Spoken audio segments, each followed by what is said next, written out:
सुना क्या? सुना क्या? सुना क्या? आप लोगों ने सुना क्या? अंकल आपने सुना क्या? क्या? ये कैसे राजा की कहानी है अध्यक्ष महोदया। जो अनपढ़ था, चौथी पास था, बेहद अहंकारी था, बहुत अहंकार था, बहुत ज्यादा, और पैसे की इतनी हवस थी, इतना भ्रष्टाचारी था, इतना भ्रष्टाचारी राजा था। समझ रहे हो आप? समझ रहे हो ना? एक बहुत महान देश था, कई हजार साल पुराना देश। उस देश में एक गांव में एक बहुत गरीब परिवार में एक बच्चे का जन्म हुआ। जब बच्चे का जन्म हुआ तो ज्योतिषी ने कहा, गांव में ज्योतिषी होते हैं, आते हैं, वो पतरी बनाते हैं। ज्योतिषी ने कहा, माई तेरा लड़का बड़ा होके बहुत बड़ा सम्राट बनेगा। माई को यकीन नहीं हुआ, मेरा इतने गरीब हूं मैं, कहां से मेरा बेटा सम्राट बनेगा। तो उसने कहा, नहीं, तेरे बेटे के ग्रह बताते हैं तेरा बेटा बहुत बड़ा सम्राट बनेगा। क्या? समझ गया समझ गया समझ गया समझ गया। बेटा धीरे धीरे बड़ा होने लगा। स्कूल, गांव का ही स्कूल था, स्कूल जाता था, उसका पढ़ने वढ़ने में मन नहीं लगता था। तो चौथी के बाद उसने किसी तरह से चौथी करी, चौथी के बाद उसने स्कूल छोड़ दिया। गांव के पास एक रेलवे स्टेशन था, तो घर का खर्चा चलाने के लिए वो लड़का वहां स्टेशन पे चाय बेचता था। रुको जरा, सब्र करो। लड़के को भाषण देने का बड़ा शौक था। सारे गांव के लड़कों को इकट्ठा कर लेता, आसपास के गांव के भी इकट्ठा कर लेता, सामने वो खाट डाल लेता, उस पर चढ़ जाता और भाषण देता। धीरे धीरे आसपास के गांव के लड़के भी इकट्ठे हो गए। जिस भी चीज में भाषण देता, एक बार शुरू हो जाता तो बंद ही नहीं होता। अब ज्योतिषी ने कहा था, लड़का बड़ा हुआ, बड़ा होके एक दिन उस महान देश का वो राजा बन गया। पूरे देश में उसका नाम हो गया चौथी पास राजा। लोग उसको चौथी पास राजा कहते थे। अब उसे आता जाता कुछ था नहीं, पढ़ा लिखा था नहीं। अफसर आते, कुछ अंग्रेजी में चपर चपर करते, उसको समझ नहीं आता। अफसर जो मर्जी उससे साइन करा के ले जाते, जो मर्जी उससे साइन करा के ले जाते। फिर धीरे धीरे राजा को ये बुरा लगने लगा, यार ये मेरे को चौथी पास कहते हैं। तो उसने एक फर्जी डिग्री बनवा ली। कहीं से फर्जी डिग्री बना के ले आया, एमए की। बोला मैं एमए हूं। तो लोगों को लगा, यार ये तो ठीक नहीं है, ये तो फर्जी डिग्री हम बना के ले आया हमारा राजा। तो लोगों ने आरटीआई डाली। जो आरटीआई डालता उस पर 25,000 रुपये जुर्माना। बात तो सही है। आपके नेता की बात नहीं कर रहा। आप लोग भी हंस सकते हो। अरे भाई, भाई समझ के बोल रहा हूँ यार, बुरा लगता है भाई, आप लोग भी जानते हो यार। एक दिन कुछ लोग गए चौथी पास राजा के पास। बोले जी एक बड़ा धांसू आइडिया लेके आए हैं। बोले बताओ। बोले जी नोटबंदी कर दो, भ्रष्टाचार खत्म हो जाएगा देश से। तो उसने कुछ पूछा, उसे कुछ समझ नहीं आया राजा को क्या कह रहे हैं क्या नहीं, पर उसे लगा यार कुछ धांसू आइडिया होगा। उसने एक दिन रात को 8 बजे टीवी चैनलों पे जाके नोटबंदी कर दी। बोला सारे नोट बंद। पूरे देश में हाहाकार मच गया, तड़प गए लोग, धंधे बंद हो गए, दुकानें बंद हो गई, लोग बेरोजगार हो गए, बुरा हाल हो गया पूरे देश। लंबी लंबी लाइनें लग गई पूरे देश के अंदर। बहुत बड़ा कांड था ये तो। लोगों ने जाके उसको कहा जी नोटबंदी कर दो, आतंकवाद खत्म हो जाएगा। ना आतंकवाद खत्म हुआ, ना भ्रष्टाचार खत्म हुआ, देश बर्बाद हो गया। वो महान देश जिसका वो राजा बना था, वो देश 10 साल 15 साल 20 साल पीछे चला गया उस नोटबंदी से, उस चौथी पास राजा की वजह से।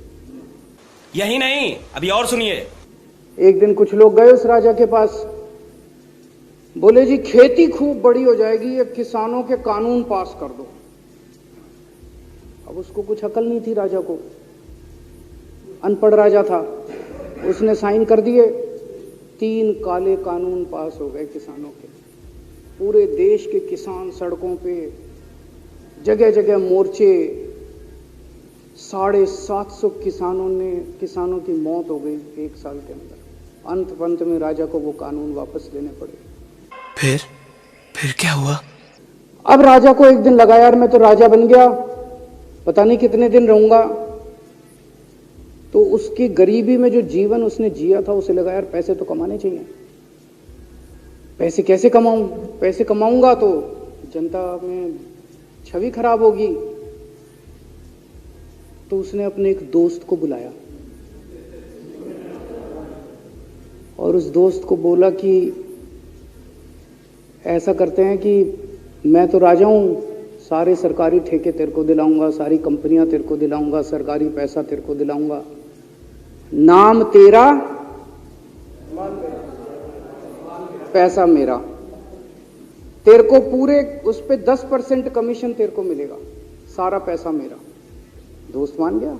दोस्त को क्या था, फ्री में पैसा मिल रहा था, दोस्त मान गया। तू समझा? हाँ। नहीं, तू समझा नहीं। उसके बाद दोनों ने मिलके जो देश को लूटा,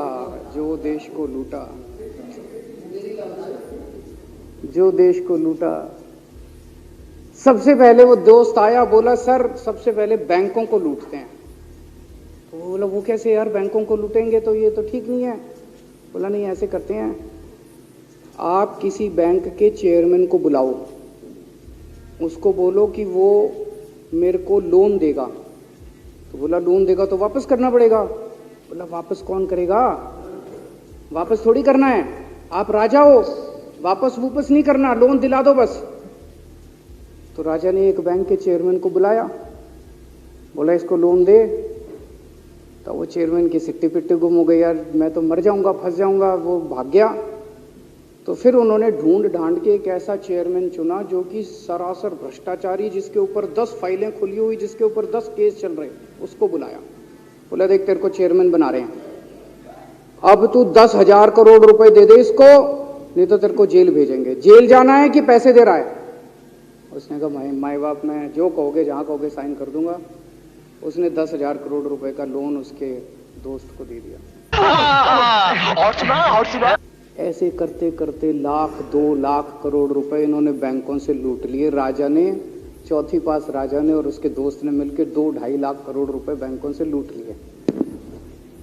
अब बैंकों से पैसा लूटने के बाद उन्होंने देश को खरीदना चालू किया। सबसे पहले उन्होंने देश के एयरपोर्ट खरीदे, पहले 6 एयरपोर्ट खरीदे, फिर उन्होंने बिजली कंपनियां खरीदी, फिर उन्होंने बिजली के दाम बढ़ा दिए पूरे देश के अंदर, फिर उन्होंने सी पोर्ट खरीदने चालू कर दिए, फिर उन्होंने कोयले खदानें ले ली, फिर इन्होंने पुलिस को भेज के जो लोगों की कंपनियां थी, प्राइवेट लोगों की कंपनियां, यहाँ बंदूक रख के उनकी कंपनियां छीन ली राजा ने और उसके दोस्त ने। हाहाकार मच गया पूरे देश के अंदर। इतनी महंगाई हो गई पूरे देश में। पहले गैस 400 रुपए सिलेंडर होती थी,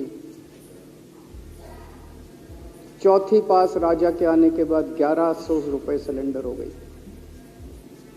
पहले पेट्रोल 71 रुपए होता था, 97 रुपए हो गया। पहले डीजल 57 रुपए होता था, 90 रुपए लीटर हो गया। जब पेट्रोल के दाम बढ़ गए, डीजल के दाम बढ़ गए, तो सारी चीजों के दाम बढ़ गए देश के अंदर। हाहाकार मच गया। सब चीजों पे इसने और इसके दोस्त ने कब्जा। दूध पहले 46 रुपए होता था, 66 रुपए लीटर हो गया। बच्चों को माएँ दूध पिलाने लायक नहीं बची, घरों के अंदर छोटे छोटे बच्चों के दूध छीन लिए इसने राजा ने। सरसों का तेल 90 रुपए लीटर होता था, 214 रुपए हो। बताओ, धीरे धीरे पूरे देश में हाहाकार मच गया। लोग अब राजा के खिलाफ आवाज उठाने लगे, लोग उसके खिलाफ बोलने लगे। तो राजा ने कह दिया जो मेरे खिलाफ बोलेगा पकड़ के जेल में डाल दो। एक के बाद एक राजा ने लोगों को पकड़ के जेल में डालने शुरू कर दिया। किसी ने राजा का कार्टून बना लिया, उसको भी जेल में डाल दिया। किसी ने राजा का नाम गलत ले दिया, उसको भी जेल में डाल दिया। किसी टीवी चैनल वाले ने राजा के खिलाफ लिख दिया, उसको भी पकड़ के जेल में डाल दिया। किसी जज ने राजा के खिलाफ कोई ऑर्डर कर दिया, उसको भी पकड़ के जेल में डाल दिया। ना जजों को छोड़ा, ना पत्रकारों को छोड़ा, ना मीडिया को छोड़ा, ना व्यापारियों को छोड़ा, ना उद्योगपतियों को, किसी को नहीं छोड़ा। राजा ने पकड़ पकड़ के उसने चौथी पास राजा ने सबको जेल में डालना चालू कर दिया। एक महान देश कहां से कहां पहुंच गया। अरे कहना क्या चाहते हो? तो इस कहानी से यह प्रेरणा मिलती है कि अगर आपके देश में महंगाई है, आपके देश में समस्याएं हैं, आपके देश में सब कुछ गड़बड़ चल रहा है, तो सबसे पहले जांच परख के देखो आपका राजा अनपढ़ तो नहीं है।